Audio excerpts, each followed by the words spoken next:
let's make a short journey through the cinema of Cate Blanchett.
Festivals increasingly are becoming, I keep thinking we're like polar bears on ice floes, and those ice floes are festivals. They're places for discussion, dissemination, not only of individual films, but that's the glory of having a festival, is that you get to, and I've talked a lot to Terry about this and Alberto at Venice, is that you don't necessarily set out with a theme, but by simply choosing a series of films, themes emerge because artists are very alive to the undercurrent of what is going on in society. So I think it's they're very, very important places, not only for the films themselves, but for audiences, for critics, and for the wider public to discuss what goes on in those narratives. It was extraordinary. I mean, not only an extraordinary responsibility, but it was a pleasure to just immerse yourself in the visions of other people. Because often people talk about cinema as being, imagination that becomes illuminated through the light that comes through that projector. But I think increasingly, and to your previous question, it's about the hardest part, I think, of being any artistic endeavour is grappling with reality. And reality is getting more and more absurd. So we need these stories to help us work out how we feel about what's going on in the world. Not that cinema poses more questions, I think, than it answers. And so to be immersed in those questions and those provocations and those propositions, and with the most astonishing, the jury I was with were some of my most revered filmmakers and performers, and so it was an absolute pleasure, but an enormous responsibility.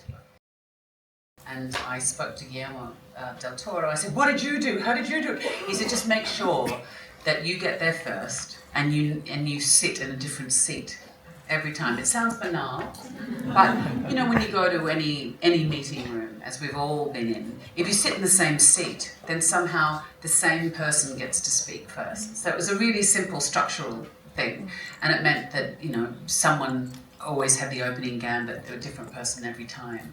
But I think in those situations, for me anyway, leading a jury, it's not about coming in with an agenda. I think it's about deep listening, and that you want to bring alive the group mind and allow all the jury members to own those decisions. And it's painful. It's painful to have to sort of somehow sit in judgment. And when you've been inside the jury, and there's certain rules and regulations, but we had some amazing, amazing films. Oftentimes, you're not ready to receive a film. And I think your responsibility on the jury is you must attend, not to what you think the film is about, but you've got to attend to what that filmmaker is trying to make. So it's not about taste, it's about appreciation. My next question is, how did the deliberation go? It was actually, in the end, it was very swift, because the way we did it was we said, okay, we've seen 3 films. If we had to give the Palme d'Or to which film, what would it be? And why? Because sometimes you have to, and I presided over the jury at, say, Camera Image, and to look through, literally, physically, not metaphorically, look through the lens, the cinematographer's lens at the film. You're looking at it in a very particular way. But so when you have to analyse the film, what was the strength of this film? Was it the performance? Was it the direction? And, you know, and oftentimes, you know, in certain awards ceremonies around the world, I do wonder if people actually know what editors do, if they know the difference between a cinematographer and a director, between an actor's choice and what they've done in the production design. And so it was really thrilling to be with people who were so acutely attuned to all of those elements. The jury was just divine, it was heaven. Did you guys see each other again afterwards? Yes, and I'm not in a group because obviously people are working and live in different countries, but yeah, we do stay in touch. Because I think you have a shared responsibility. You run the gauntlet, and you do so in private. I mean, there's very few places really that are private in the way that, and that's what I love about Cate. They really respect that. And as soon as the film is finished, you know, the guards stop people from leaving so that the jury can be sequestered. It really does value the process of deliberation. It respects that. And also, you know, with any film festival, what an audience loves, what critics might champion, and then what the jury has to do. They're very sort of different responsibilities. So it's great that the festival is able to hold all those different perspectives. When you and Agnès Varda you talked about that earlier today, went up the stairs with a group of women filmmakers and women artists, and in order to support the 50-50 gender equality movement, and also Time's Up, and it was a time of Me Too. Also, question is very simple. Isn't that sad? We're talking about the time of Me Too. It was the beginning of Me Too, I'm sorry. Well, I mean, it got killed very quickly, which I think is very interesting.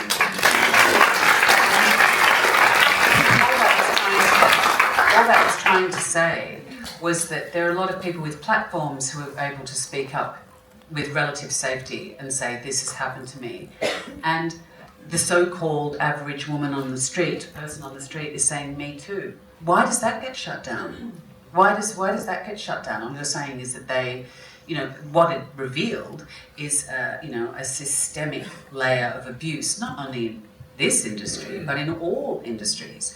And if you don't identify a problem, you can't solve the problem. You shut that problem down. If you shut that conversation down, you can't move on.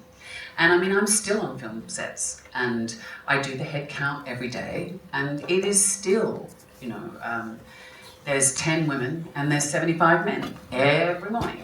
And I love men, but it, you know, but what happens is the jokes become the same. You know, you just have to brace yourself slightly. Now I'm used to that, but it just gets a bit boring. It gets boring for everybody when you walk into a homogenous workplace, and I think it has an effect on the work. Well, I think we have to first of all see that we're not victims of it. You know, I think, you know, so for example, when we did Carol, no one wanted to fund that picture. It was made for like $2.50, and it was really the first time. It's a masterpiece, sorry. It's a beautiful. Well, it's Todd Haynes, right? I mean, his films are, and he's been working in that space for, you know, his entire career. But it, you know, like the book itself, The Price of Salt, it was the first time that there was a happy ending. It was an incredibly romantic film that you didn't have to be gay to go and see it. It sort of touched, I think, a lot of people. But at that time, it was a risky proposition, and I do think that there are many more narratives now, many of which we see in mainstream festivals that have, you know, not non-heterosexual relationships at the core. So I do think it's changed the way, you know, and it also, the producing changes. So people can see that, you know, there's a hunger and an appetite. Of course there is, for different types of narratives, different types of relationships that actually reflect the world in which we live.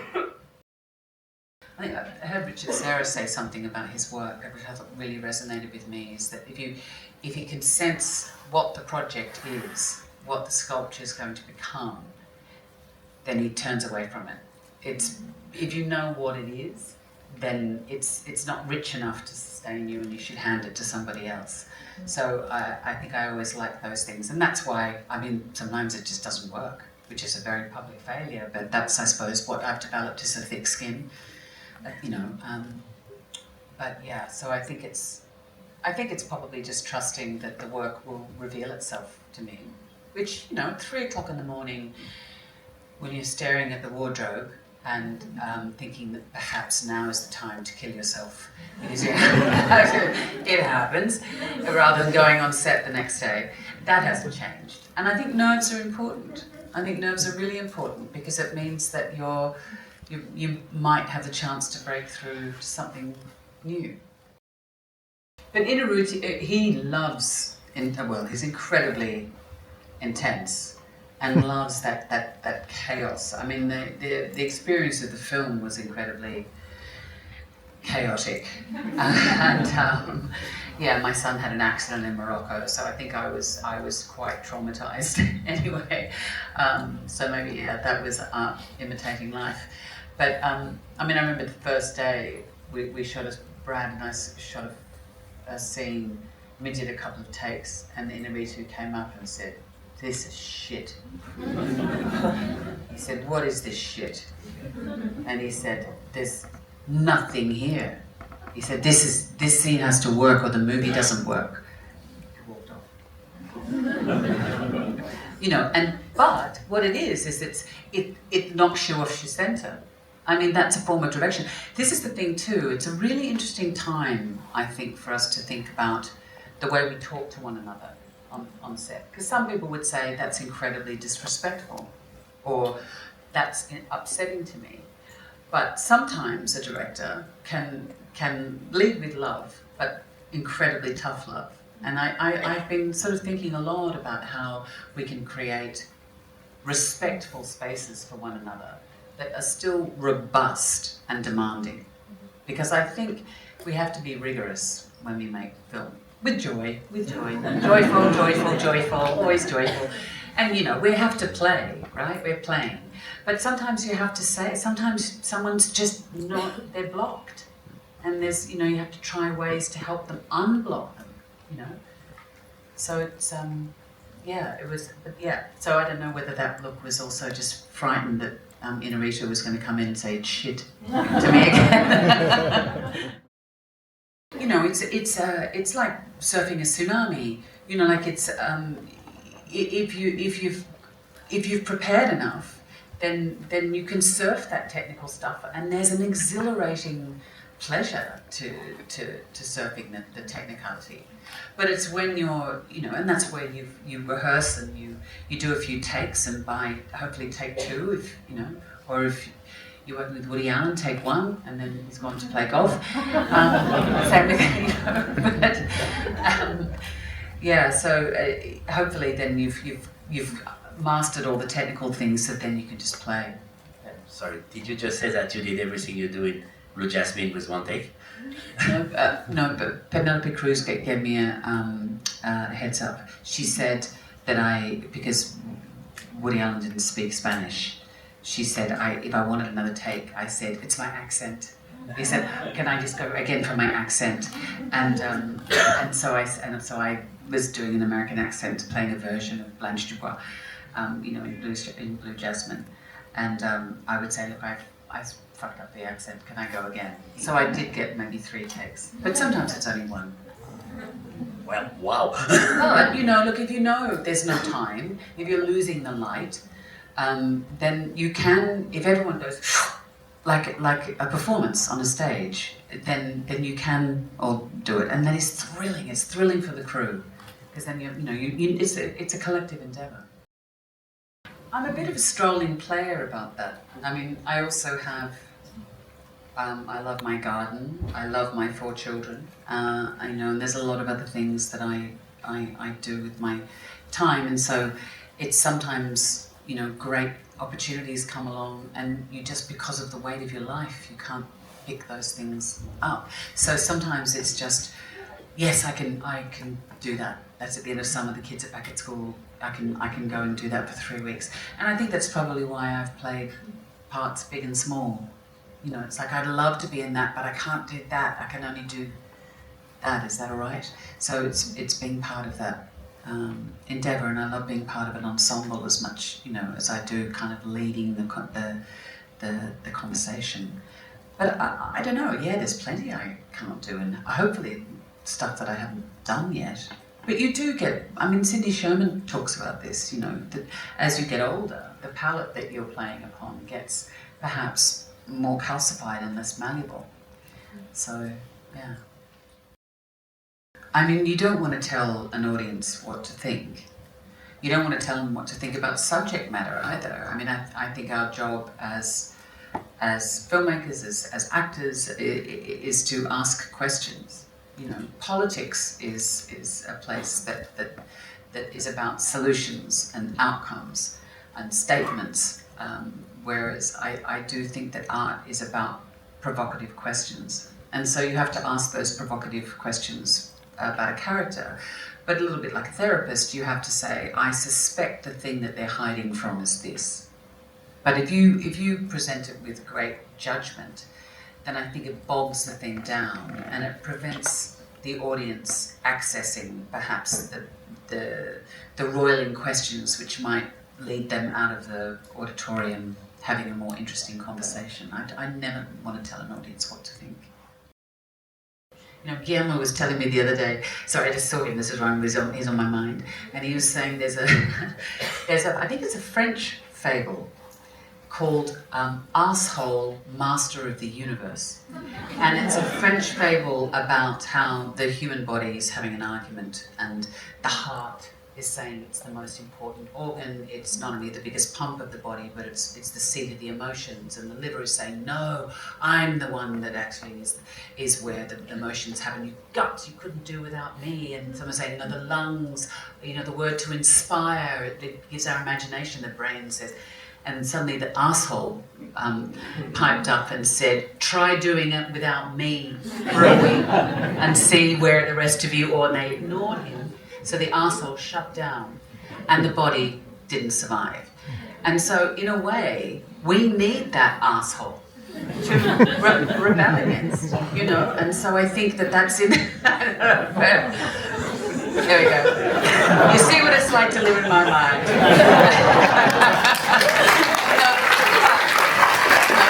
Out there in the world, it is rife with assholes. But fuck do, you know, we use our reaction to that to bring out what we need to bring out. So in art, there are always stumbling blocks, there are always frustrations, there are always things that we feel profoundly disappointed in what we're doing. But you have to wrestle with those negative things in order to produce something beautiful. And so that was something that I thought a lot about when I was making Tar. Or the world I live in. Yes, I mean, I think there's a detritus that stays with you, positive detritus, you know, that stays with you from a character. And it's certainly from the time that you're playing a role or researching a role or talking about a role, that conversation does affect the way you see the world. And then I find that an absolute gift, you know, that you're seeing the world through somebody else's eyes. I mean, it has to be an empathetic exchange between you and the character, and then hopefully with the audience, so that they get to connect with experiences outside their own in the same way that's the process. So yes, you do, I think those really complex, fulfilling roles do expand not only your sense of what is possible out in the world, and expand, you know, I'm going to sound very Dr. Seuss about it, but, you know, the Grinch, your heart does get bigger. But it also, I think you become more capable as an actor. You know, if you've played Electra and Hedda Gabler and Blanche Dubois and all of those, you know, great roles, your facility becomes greater. What is a good director? I mean, there's so many different types of directors, right? I mean, some directors don't know how to talk to actors, and they're incredibly good with the technical stuff. Some directors are very interested in the post-production process, and so it's just gathering information that they can then put together in the editing room. Some are great with script, and some are great at all of that stuff. But in the end, I don't know if you've ever watched professional snooker players or billiard players playing. The way they look at the whole table, and they'll look at the ball, and they'll know, in order to get it in there, I need to get the ball in there. There's an accuracy, there's a sense of the whole, and a precision, and that putting the balls in all the right place. So increasingly, I think it's what Scorsese says, is it's knowing where to put the camera. So you watch what's going on, and then you think, I've got to put the camera here. And so over the years, I've been on set, and something's wrong, and people often say, don't be so hard on yourself. What you're doing is not. I said, no, it's not about me. Something's wrong. And you think the camera's not in the right place. We're not being looked at in the right way. And sometimes when you're in a scene, because you realise this scene is not about my character, it's actually about that character over there. And so I'll sometimes say to the director, look where I'm standing. If you look at that actress or actor from where I'm standing, do you see what I see? And so then, and Todd Field always says, you put the camera down and then you move it 2 feet to the left. Or you put the camera down and move it 2 feet to the right. And so I think it's that level of precision. And that can come. I think a director has to know what their strengths are. Same with actors. You have to know what your strengths are, and you have to know what your weaknesses are. And so if you think, I am really good with performance, but I need someone who's going to tell me, put the camera 2 feet to the left. So it's about, I think a really good director is how they build their team, because it is a collaborative medium. Yeah, I mean, he said, oh, she doesn't have to be redhead, she can be blonde, she can just look exactly like you. What he was saying was, he was liberating me from the idea that I had to do an impersonation. It was a terrifying proposition, I think, primarily because I was presenting her in the medium that she's so iconically known. If it had been a stage play, it would have been more licensed in a way. So, and I was also in colour, when in that period all of the films were in black and white, and so there's a strange dissonance to that. But so it was a bit nerve-wracking trying to find that balance. In the end, though, my job was to be in the film that Martin Scorsese was making. It was not about, presenting a kind of a drag show of Katharine Hepburn. Although some people might think that's what I do. So I don't know. I mean, I love a surprise. Roles where someone has offered you something that you think, wow, I hadn't thought of doing that. And probably as an unknown Australian actress playing Queen Elizabeth was that. But then Mike Newell casting me as a Long Island housewife in a film that about 2.5 people have seen called Pushing Tin, and like doing that as a kind of an antidote in a way to that other film. But I think it's ones that really stretch your capacity and that feel. I mean, I suppose most recently for me it was probably Tar. And I think too, because it changed me in a way, because the collaboration with Todd was so deep and so profound, and we would go into battle, I felt, together every day. It felt so alive. Yeah. But also on stage, and I don't see these forms as being mutually exclusive. I think they're really complementary. And in a way, I don't think I could have played Blue Jasmine without playing Blanche Dubois. Liv Ullmann directed me in a production of Streetcar when we were at the Sydney Theatre Company. And Joel Edgerton was Stanley. It was just a wonderful, wonderful experience. And that was life-changing, because Liv wanted it to be there right from the beginning. The stakes were really, really high right from the beginning. So that was game-changing for me. It was excruciating.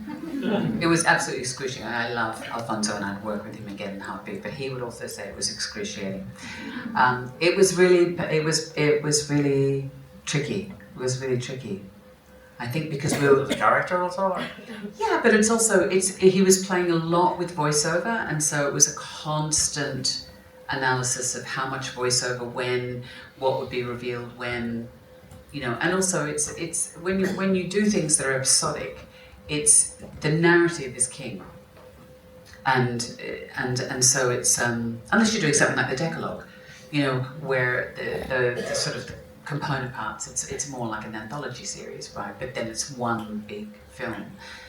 But yeah, in the end, the narrative is the most important thing. So the character and that process and the satisfaction one gets from that is slightly sublimated. But once again, he and I went into battle every day. So yeah, and we've become good friends as a result. But with joy. With joy, with joy, with joy. In the name of everybody in the room, merci beaucoup.